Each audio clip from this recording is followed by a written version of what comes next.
Republican Senator Mitt Romney, now very close to retirement, really seems to just be saying what he thinks now. And we're going to review some of the things he said in a recent interview. Now, I get the criticism of Romney, which is great. He's willing to say what he believes now because he has nothing to run for. He's retiring. He's not running for re-election in the Senate. He has no plans to run for president. And quite frankly, he doesn't even really have a place in the Republican Party anymore. So there's really no risk to what he says. I'm with you. I'm with you. And yet, it is still fascinating to hear that at least some of these Republicans are willing to say these things. And Romney, to his credit, has been saying some of these things all along. Not as much as now, but he has a little bit more honesty than many of the other Republicans who we know were disgusted by MAGA, but have been willing to say nothing so far. Here's an interview with Mitt Romney, who plainly says, we're supposed to be about the Constitution. Trump doesn't care about the Constitution. How do you make sense of that? Here's Mitt Romney. You are quoted in the book as saying a very large portion of my party really doesn't believe in the Constitution. How did you come to that damning conclusion? When former President Trump said we should set aside the Constitution and reappoint him as president, why, you had Republicans cheer that. It's like, wait a second. This is the leader of our party saying we should put aside the Constitution. How can you believe you're following the Constitution if that's the case? You are quoted in the... It's very simple. I mean, it really is that simple. And so the shock is, how did more Republicans not come to the same conclusion? When you say set aside what we're supposed to do and do this other thing, you're ignoring the very pseudo-sacred text you claim to pray at the altar of, for lack of a better term.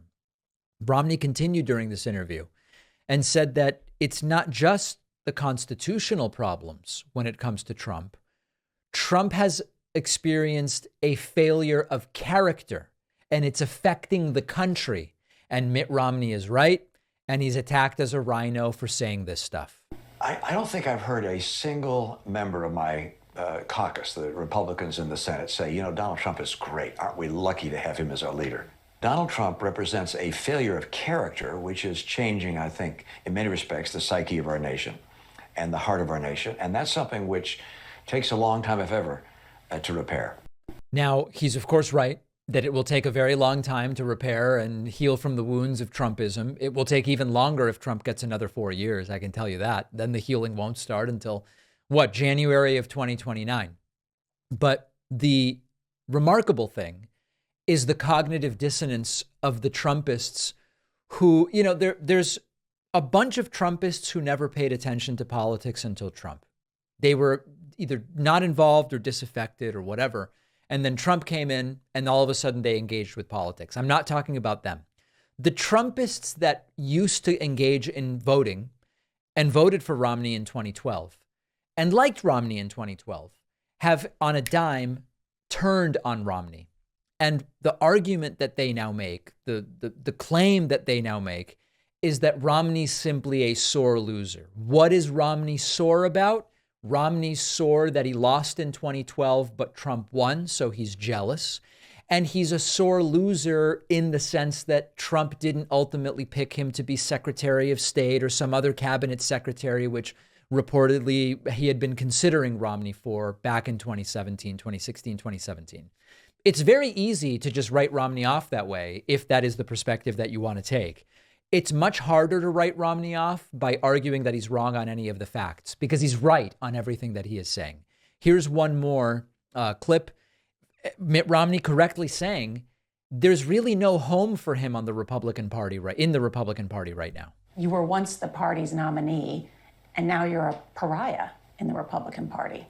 Yeah, that's saying it in a gentle way. Yeah, I mean, no question. I don't really have a home in my party. I come from a tradition of, Ronald Reagan and George Herbert Walker Bush and George W. Bush and John McCain.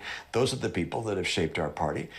Anti-Putin, anti-Russia, anti-authoritarians, anti-Kim Jong-un. Character counts. The character of our leaders makes a difference and it shapes the character of our country. That's the party I've come from. And I don't recognize that in the great majority of our party today. And that, for me, is very troubling.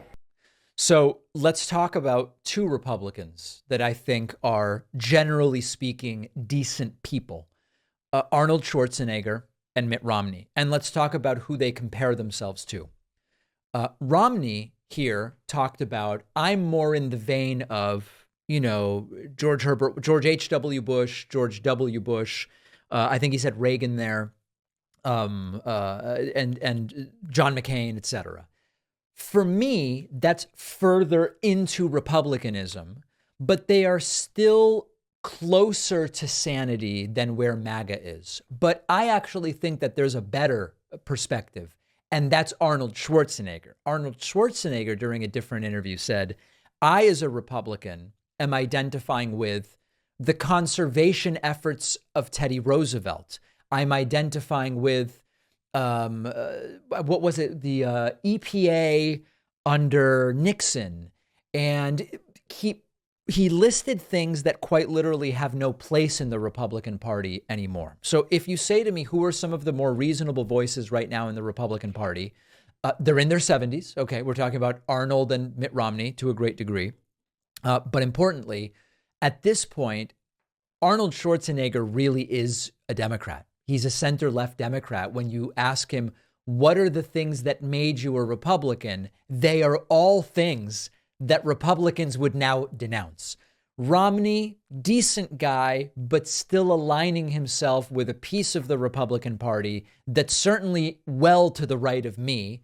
Arnold, also to my right, but probably now a center-left Democrat, if he's honest about it, although he continues to say, I am a Republican. It's sort of a sad thing that to find the reasonable folks, you have to go to 70-plus-year-olds who are on the fringes of the party and already or soon to be in retirement. These aren't the only reasonable voices, but they're certainly some of the most prominent at this point in time.